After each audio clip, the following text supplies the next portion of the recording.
ನಾನು ಸುತ್ತೆಲ್ಲ ಪಿತ್ತ ನೆತ್ತಿ ಏರಿದಂತಹ ಕೃತ್ಯಗಳೇ ನಡೀತಾ ಇದ್ದ. ಅದರ ಮಧ್ಯೆ ಬೇಸಿಗೆಯಲ್ಲಿ ತಂಗಾಳಿ ಬೀಸಿದ ಹಾಗೆ ಒಂದು ಒಳ್ಳೆಯ ಕಾರ್ಯಕ್ರಮ ಇಲ್ಲಿ ನಡೀತಾ ಇದೆ.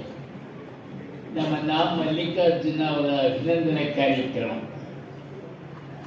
ಮನೆಯಿಂದ ಹೊಲಕ್ಕೆ ಹೋದಂತ ರೈತ ಸಂಜೆಗೆ ಮನೆಗೆ ಬರ್ತಾನೆ. ಕಾರ್ಖಾನೆಗೆ ಕೆಲಸ ಮಾಡಲಿಕ್ಕೆ ಹೋದಂತಹ ಕಾರ್ಮಿಕ ಸಂಜೆ ಮನೆಗೆ ಬರಬೇಕು. ಶಾಲೆಗೆ ಹೋದಂತಹ ಶಿಕ್ಷಕ ಸಂಜೆಗೆ ಮನೆಗೆ ಬರಬೇಕು. ಹೀಗೆ ಹೊರಗಡೆ ಎಲ್ಲಿ ಹೋದರೂ ಸಂಜೆ ಮನೆಗೆ ಬರಬೇಕು. ಹಗಲೆಲ್ಲ ಹಾರಾಡುವಂತ ಹಕ್ಕಿಗಳು ಕೂಡ ಸಂಜೆ ಗೂಡು ಸೇರಬೇಕು. ಈ ಲೋಕದ ವ್ಯವಹಾರವನ್ನೆಲ್ಲ ನೋಡುವಂತಹ ಸೂರ್ಯ ಸಹ ಸಾಯಂಕಾಲ ಮುಳುಗಿಬಿಡ್ತಾರೆ. ಹಾಗೆ ಲೋಕದಲ್ಲಿ ಹುಟ್ಟಿದಂತ ಎಲ್ಲ ಜೀವಿಗಳು ತಮ್ಮ ಲೋಕದ ಆಟಗಳನ್ನೆಲ್ಲ ಮುಗಿಸಿದ ಮೇಲೆ ಅವನು ತನ್ನ ಮೂಲ ನೆಲೆಗೆ ಹೋಗಬೇಕಾಗ್ತದೆ. ಆ ಮೂಲ ಮನೆಗೆ ಹೋಗುವ ಅವಸರದಲ್ಲಿರೋ ನನ್ನನ್ನ ನಮ್ಮ ಅಭಿನಂದನಾ ಸಮಿತಿಯವರು ಈ ಗ್ರಂಥ ಬಿಡುಗಡೆ ಕಾರ್ಯಕ್ರಮಕ್ಕೆ ನನ್ನ ಕರೆದಿದ್ದಾರೆ.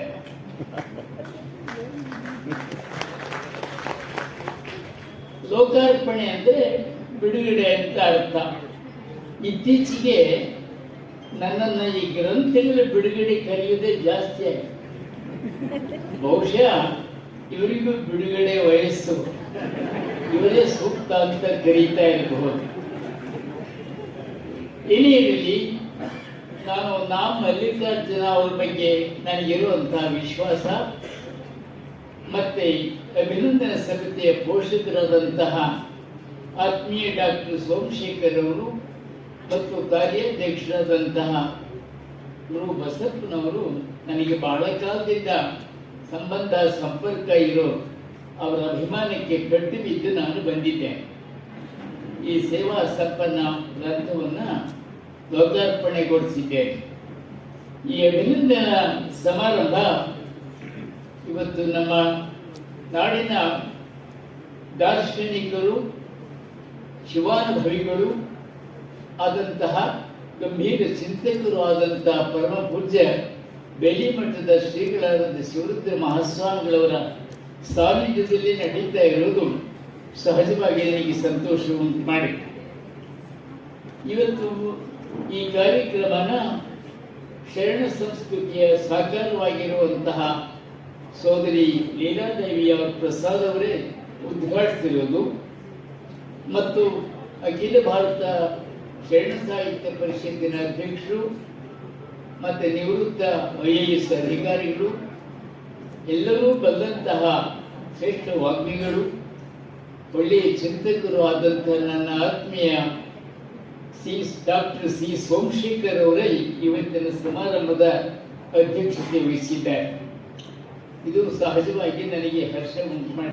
ಕೃತಿ ಮಾಲೆಯ ಮೂಲಕ ನಾಡಿನ ಸಾಹಿತ್ಯ ಪ್ರಕಟಣೆಯ ಪ್ರಸಾರಗಳಲ್ಲಿ ಒಂದು ದಾಖಲೆಯನ್ನೇ ಸ್ಥಾಪಿಸಿರ್ತಕ್ಕಂಥ ಆತ್ಮೀಯ ಷಡಕ್ಷರಿಯವರು ಅವರು ಇವತ್ತು ಮಲ್ಲಿಕಾರ್ಜುನ ಅವರನ್ನ ಅಭಿನಂದಿಸಿ ಮಾತನಾಡ್ತಾ ಇದ್ದಾರೆ. ಹಾಗೆಯೇ ಬಸವ ಸಮಿತಿಯ ಅಧ್ಯಕ್ಷರು, ಅನುಭಾವಿಗಳು ಆದಂತಹ ಡಾಕ್ಟರ್ ಅರವಿಂದ ಜತ್ತಿಯವರು, ಹಾಗೆಯೇ ಮತ್ತೆ ಹಿರಿಯ ಇಲ್ಲಿಯ ನಗರದ ವೀರಶೈವ ಸಮುದಾಯದ ಅಧ್ಯಕ್ಷರಾದಂತಹ ಶ್ರೀ ಪ್ರಕಾಶ್ ಅವರು ಇವತ್ತು ಮುಖ್ಯ ಅತಿಥಿಗಳಾಗಿದ್ದಾರೆ. ಇವತ್ತು ನಾವು ಲೋಕಾರ್ಪಣೆ ಮಾಡಿದಂತಹ ಅಭಿನಂದನಾ ಗ್ರಂಥಕ್ಕೆ ಸೇವಾ ಸಂಪನ್ನ ಅಂತ ಹೇಳಿ ಹೆಸರಿಟ್ಟಿರುವುದು ತುಂಬಾ ಸೂಕ್ತವಾಗಿದೆ. ಅದು ನಮ್ಮ ಮಲ್ಲಿಕಾರ್ಜುನ ಅವರಿಗೆ ಸರಿಯಾಗಿ ಒಪ್ತದೆ ಅಂತ ಹೇಳಿ ನಾನು ತಿಳ್ಕೊಂಡಿದ್ದೇನೆ. ನಾನು ಮೊದಲು ಹೇಳಿದಾಗೆ ಗ್ರಂಥದ ಬಿಡುಗಡೆ ಅಂತೇಳಿ ನಾವು ಸಾಮಾನ್ಯ ಬಿಡುಗಡೆ ಅಂದ್ರೆ ಯಾವುದೋ ಬಂಧನದಲ್ಲಿ ಇರಬೇಕು ಅಂತ ಅರ್ಥ. ಬಂಧನದಲ್ಲಿ ಇದ್ದದನ್ನು ಬಿಡುಗಡೆ ಆಗಬೇಕು. ಸಾಮಾನ್ಯವಾಗಿ ಸಾಲದಿಂದ ಬಿಡುಗಡೆ, ಸಂಕಟದಿಂದ ಬಿಡುಗಡೆ, ಸೆರೆಮನೆಯಿಂದ ಬಿಡುಗಡೆ, ಅಧಿಕಾರದಿಂದ ಬಿಡುಗಡೆ, ಆಪತ್ತಿನಿಂದ ಬಿಡುಗಡೆ, ಸಂಸಾರದಿಂದ ಬಿಡುಗಡೆ, ಶತ್ರುಗಳಿಂದ ಬಿಡುಗಡೆ, ಹೊಣೆಗಾರಿಕೆಯಿಂದ ಬಿಡುಗಡೆ ಅಂತ ಹೇಳಿ ಈಗ ಅನೇಕ ಥರದ ಬಿಡುಗಡೆಗಳಿದ್ದಾರೆ. ಆದರೆ ಗ್ರಂಥ ಬಿಡುಗಡೆ ಅಂದರೆ ಏನು ಅಂತ ಅನಿಸ್ತದೆ. ಈ ಗ್ರಂಥವು ಒಂದು ರೀತಿಯಲ್ಲಿ ಬಂಧನದಲ್ಲಿರ್ತದೆ, ಹಲವು ಹಂತಗಳಲ್ಲಿ ಬಂಧನದಲ್ಲಿರ್ತದೆ. ಮೊದಲು ಗ್ರಂಥಕರ್ತನ ಅಂತರಂಗದಲ್ಲಿ ಅಮೂರ್ತ ಸ್ವರೂಪದಲ್ಲಿ ಇರ್ತಕ್ಕಂಥದ್ದು ಅದರ ಮೊದಲ ಬಂಧನದ ಹಂತ. ಎರಡನೇದು ಗ್ರಂಥಕರ್ತನ ಪ್ರತಿಮೆಯಿಂದ ಆ ಅಮೂರ್ತ ಚಿಂತನೆ ಅಕ್ಷರ ರೂಪ ತಾಳಿ ಹಸ್ತಪ್ರತಿಗೆ ಬರ್ತದೆ. ಅದು ಎರಡನೆಯ ಹಂತ. ಮೂರನೆಯದು ಈ ಹಸ್ತಪ್ರತಿ ಅಚ್ಚಿನ ಮನೆಗೆ ಹೋಗಿ ಅಲ್ಲಿ ಬಂಧನಕ್ಕೊಳಗಾಗ್ತದೆ. ಅಚ್ಚಿನ ಮನೆಯಿಂದ ಹೊರಗಡೆ ಬರ್ತದೆ. ಅದು ಬಂದ ಮೇಲೆ ಇಲ್ಲಿ ಗಂಟು ಕಟ್ಟಿ ಆ ಗಂಟು ಬಿಚ್ಚಿ ಸಭೆಗೆ ತೋರಿಸೋದಿದೆಯಲ್ಲ, ಅದು ನಾಲ್ಕನೇ ಇಷ್ಟು ಬಂಧನಗಳನ್ನು ದಾಟಿ ಬರ್ತದೆ. ಇನ್ನೂ ಒಂದು ಬಂಧನ ಬಿಡುಗಡೆ ಆಗಿ ಅದು ಯಾವುದಂದ್ರೆ ಓದುಗರು ಓದಿದಾಗ ಆ ಗ್ರಂಥದ ಸಾರ್ಥಕತೆ ನನಗೆ ಆಗ್ತದೆ.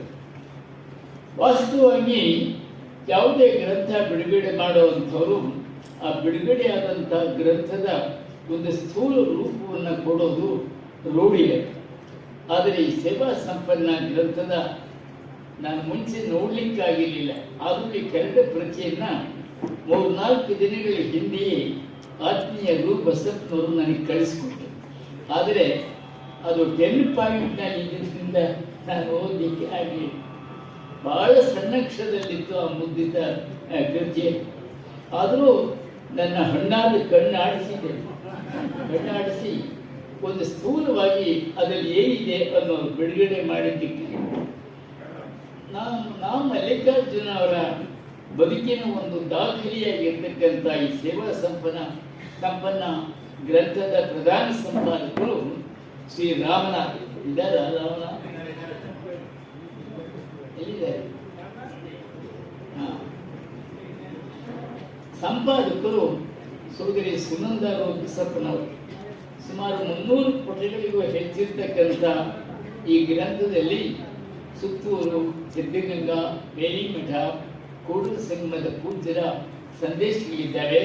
ಹಾಗೆಯೇ ಸುಮಂಗಲಿ ಆಶ್ರಮದ ಸೋದರಿ ಪದ್ಮಶ್ರೀ ಸುಶೀಲಮ್ಮನವರ ಹಾರೈಕೆ, ಸಂಪಾದಕೀಯ ಮತ್ತು ಡಾಕ್ಟರ್ ಮಲ್ಲಿಕಾರ್ಜುನ ಅವರ ಆತ್ಮಕಥೆ ಅಲ್ಲದೇನೆ